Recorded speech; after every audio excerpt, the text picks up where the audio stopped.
Welcome. Boker Tov, if you're in our time zone. Baruch atah Adonai Eloheinu melech haolam, asher kitshanu b'mitzvotav v'tzivanu la'asok b'divrei Torah. Amen. And today is December 2nd. I'm going to go ahead and share the screen, and we'll take a look at what we have to see. We're on verse 14, so we're just starting the Sheni Aliyah.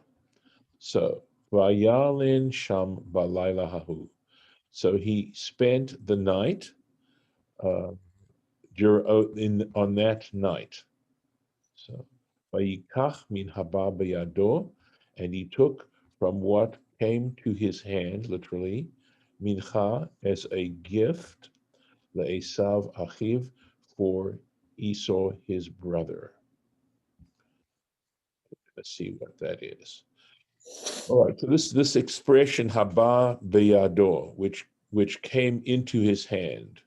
So Rashi explains that it is an idiom for birshuto, meaning that it was his own. It meant it was under his in his possession,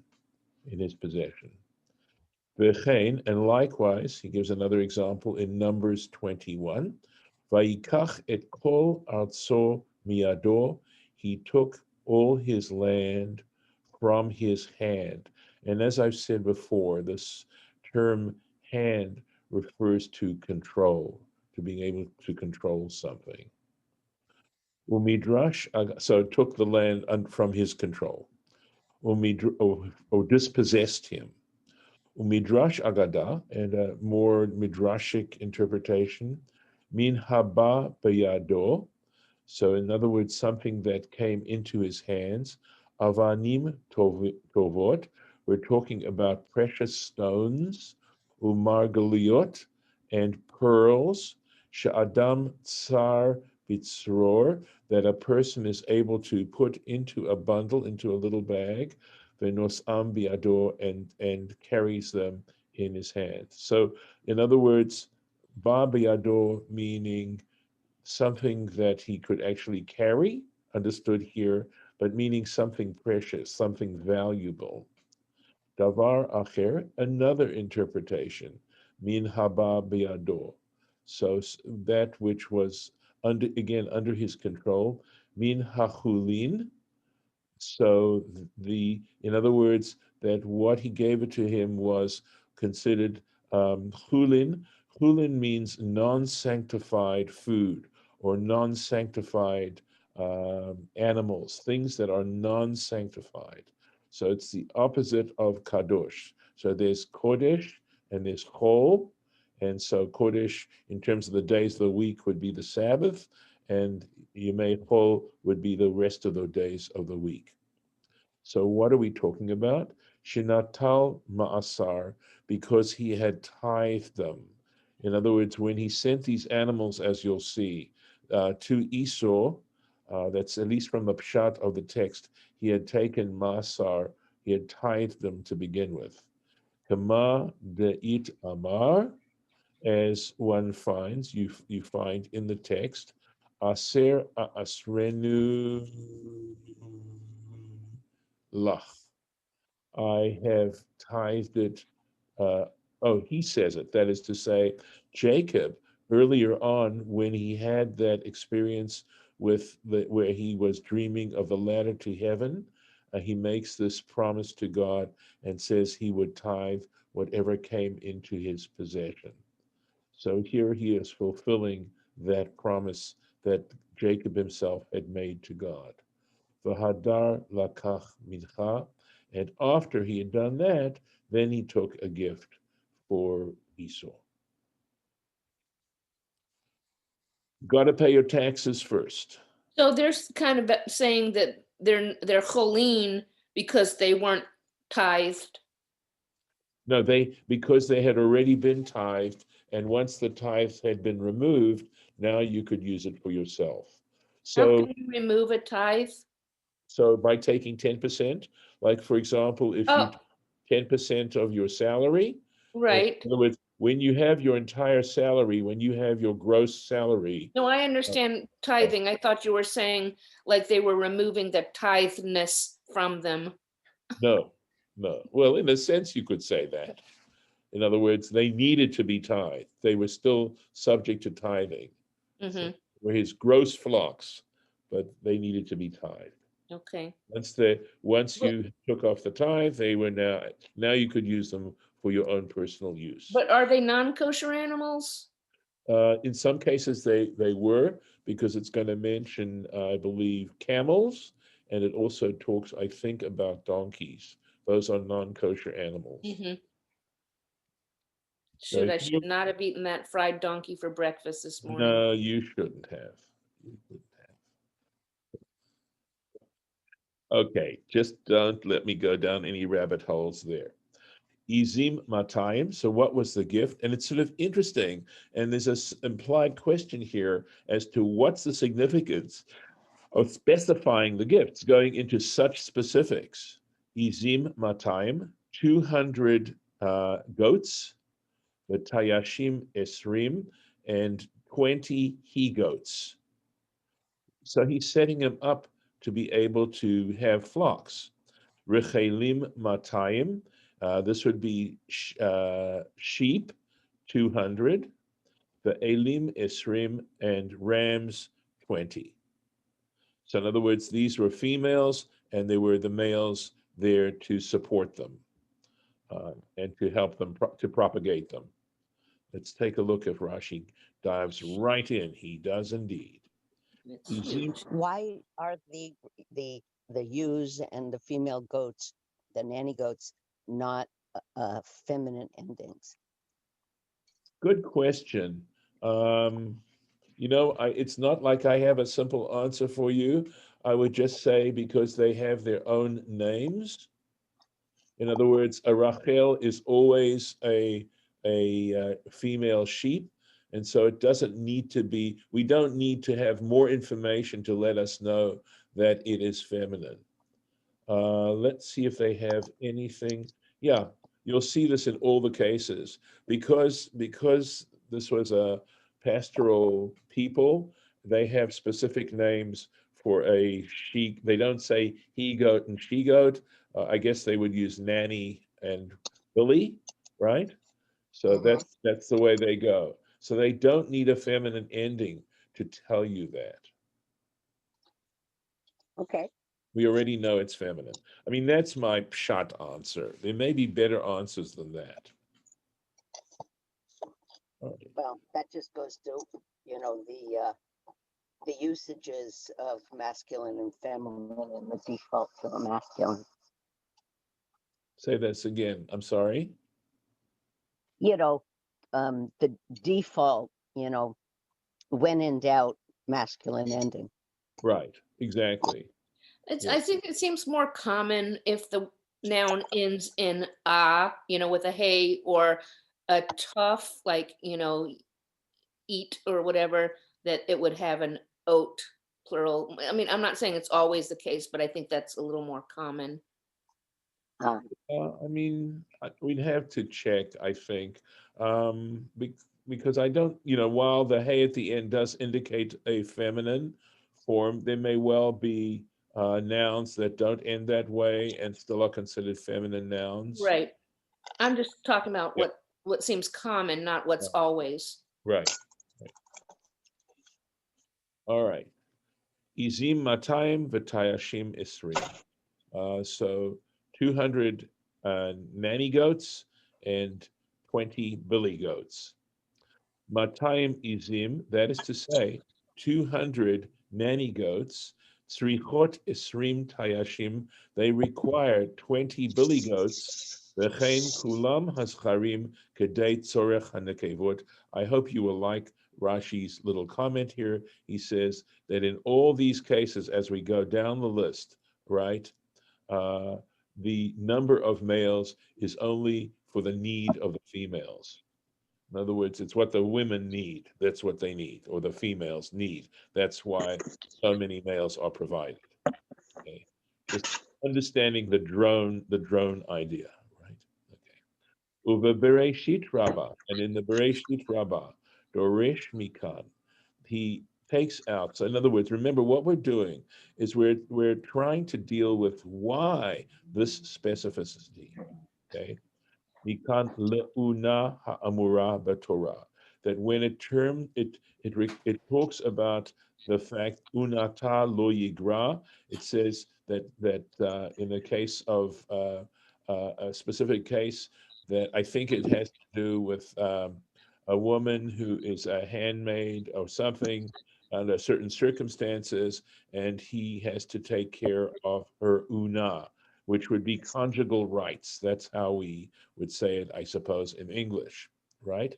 So they figure out in this case the conjugal rights, which this term una ha'umura b'Torah that is mentioned in the Torah. So hatayalim b'chol yom. So I could use some help here on how do they translate tayalim. Men of leisure. Okay. This is according to Chabad Right. translation. No, that's good. That's good. That's good. Okay. So men of leisure, their wives are entitled to it every day, every single day. Hapo'alim, how about laborers? Shtayim b'Shabbat, twice a week. They. In other words, this would be grounds for divorce. In other words, if the husband refuses to give his wife the conjugal rights she's entitled, these are entitlements. Okay, that could be grounds for divorce. How about chamarim? So chamarim, donkey drivers, achat b'Shabbat, once a week, and the reason is because it's like we're talking about delivery people, right? They go out on delivery on donkeys. The gemalim achat l'shloshim yom, camel drivers once every 30 days, and again because camels are more long distance movers, they're long distance delivery people. Hasfanim and sailors achat l'shisha chodashim, once every 6 months. Wow. Okay, so Rashi goes on to say personally, ve'eni yodea lechavein hamidrash hazeh bekivun, and he says, I don't know how to exactly figure out on the basis of what's being said here how they get those specific numbers. I mean, on a simple level, all right. I mean, it does say 20 and 20. All right, so that sounds like it's similar. We'll get to the rest of it, we'll see. But there are fewer males, you'll see. Excuse me, let's see how we're looking at this. All right. Right. So there's a higher ratio, I suppose, or lower ratio of male to female as we sort of go on this sort of thing. You'll see. Let's keep going here. But it seems appropriate to me. I think Rashi's saying, Shelamadnu mikan, that we learn from this, she'ein ha una shaveh b'chol adam, that conjugal rights are not the same. The point he's saying is that depending on the person's labor, what they have to do, their conjugal requirement is different. Every person is different. Ela lafi torach hamutal alav, but it is calculated with respect to the degree of labor that is placed upon him. Shematzinu kan, because we find here in these passages that we're looking at, shemasar lechol tayish eser izim, that if you do the calculation, you realize that every billy goat has 10 nanny goats. V'chein lechol ayil, and likewise for each ram. Lefi shehem pnuyim mimilacha. Interesting. He said, okay, he's starting to draw a connection, and he says because they are free from doing labor. In other words, they aren't draft animals, and consequently, they have to take care of more of the females. Darkan laharbot tashmish, and so it is natural for them then to engage in intercourse. La'aber eser nekevot, in order to impregnate 10 female. Uvahema mishenit abra, and cattle, once they conceive, all right, eina mekabelet zachar, they do not they will not consort with the male anymore. Ufarim, and um, cows or bulls, she'oskim b'melacha, they are in fact labor animals. They use them to plow and stuff like that. Lo masar lezachor. In that case, he did not assign to every male ela arba nekevot, only 4 females. V'lachamor sheholech b'derech rechoka, and with respect to the donkey which goes on a distant journey, shtei nekevot lazachar. In that case, 2 females for the per male. V'lagamalim, and to camels sheholchim derech yoter rechoka, that go an even further distance, nekeva achat lazachar, 1 female per male. So this is how he says, we start, the Midrash starts to figure out these conjugal rights and how they work. All right. It's just interesting. I mean, it reflects an interesting point of view with regards to intimacy here. All right. Well, Yeah. is it about intimacy, or is it about the right of a woman and the necessity of a woman to bear children? I think you're right. I think you're right. Because But I don't, but that, nanny goats, we don't have any personal response to it. I understand. Right. In the case of the animals, for sure, for sure. And it does, in fact, have to do very much with the issue of procreation. But I think it's also talking about, in this case, extrapolating it with regards to human beings, it is also talking about a woman's emotional needs as well, and which include quite possibly the desire to conceive. So it's all, I think, bundled together. There's actually a law in the Talmud that if a man wants to change jobs, and and let's say he was a I don't know, a day laborer, and he decides he wants to become a donkey driver, he's not allowed to do that without having his wife's permission. His wife has to give him permission in order to do that. And not only that, if he takes on a job, it even goes so if he wants to become a tanner, and apparently work in a tannery is you start to take on the odors of working the leather, which are very unpleasant odors. Again, any kind of job that's going to affect the status quo, even if it has to do with smells, she has to give permission. So obviously, I think it's got to do with more than simply a need to conceive. Should I go on? Mm-hmm. Okay. The malim menikot, so suckling camels. In other words, I don't know, a female, is there a female term for a female camel? I'm not aware of it. I can't think of it anyway. Kamala. Yeah, yes. Well, we're not going to say that. Overnehem, it says, and their sons, Shloshim, 30. And the V'nehem here doesn't mean their children, even though it says, and maybe because it says Mainikot, that they were suckling. Here we go. Well, here it says 30 nursing camels with their young. Right, but that's not the way I believe it. Rashi's going to take it. Okay. Okay. Oh, I think, all right. Maybe he is saying, maybe this is saying actually 2 things. Rashi's going to,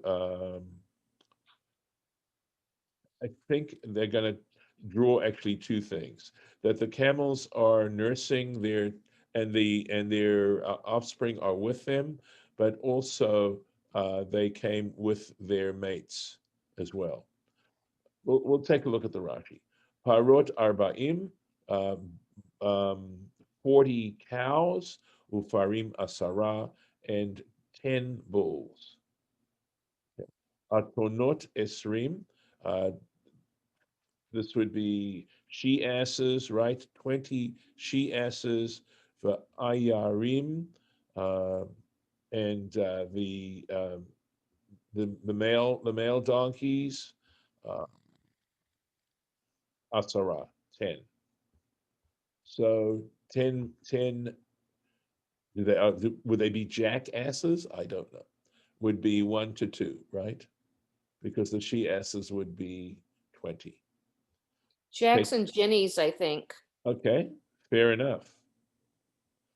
Gemalim menikot uvnehem shloshim. Uh, Nursing camels and their offspring, 30. Uvnehem imahem. So the point Rashi says, based on the pshat, that their offspring are with them. Umidrash agada, and according to the midrashic interpretation, uvnehem. Here we go. They take the word b'nehem and Mhm. say and reread it as banahem, those that build them.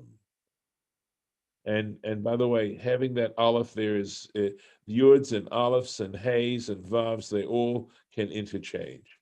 Zachar, so here we go. Zachar keneged nekeva, male e- equivalent to female. Lefish sanua betashmish, because they are modest in their intimacy. Lo pirsamu hakatov. That is why Scripture used a euphemistic expression to express this thought.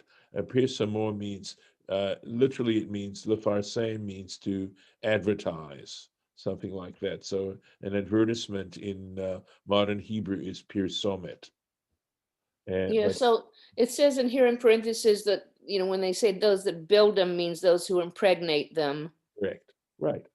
And that, yeah, camels are shy and discreet in Yes. mating. Yeah. So the Ayarim, these are Chamorim Zacharim. Ayarim are jackasses. Hmm. That's it. That's it on that. Um, do one more verse. Okay. Vayiten biyad avadav, and he placed them in the hands of his servants. Eder levado, each flock by itself. Vayomer el avadav, and he said to his servants, Ivru lefanai, pass before me, verevach tasimu, and place a space, bein eder uvein eder, between one flock and the next flock. I think we can fit this in. Eder levador, each flock separately. Kol min v'min la'atzmo, so each species by itself. So it's minor point, but these are herds. Okay, thank you. Yes, Eder is a herd. Thank you. Uh, Ivru lefanai, pass before me. And that was good, Lauren, by all means. Derech yom upachot, the space of a day, in other words, a day's journey or less. Va'ani avo acharechem, and I will come after you. Verevach tasimu, you shall place a space. Eder lifnei chaveiro, one, in other words, one flock before the next one. Malo ayin, that is to say, within eye shot. Kedei lahashbia eino shel oto rasha, that was in order to, I believe, satisfy the eye of that wicked one, referring to Esau. Ulit vilatav tavhu aribui hadorim. Yes. Uh, okay. I think I trying to see how to interpret that. I mean, I think what it's saying is to satisfy his appetite. But It's again, just to bewilder him with the really, enormity really, of the well, gift, thank you. So I was wrong about that. Okay, slightly, yeah. quite a bit regarding the size of the gift. Size of the gift. I'm going to stop the share here, and just wish I could time myself better. So this is that other piece of the strategy, right?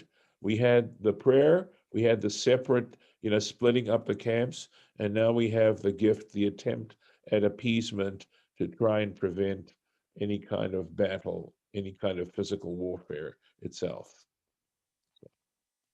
All right. We're going to stop here as far as the recording is concerned. So I will say farewell to those who may have joined us and thank them.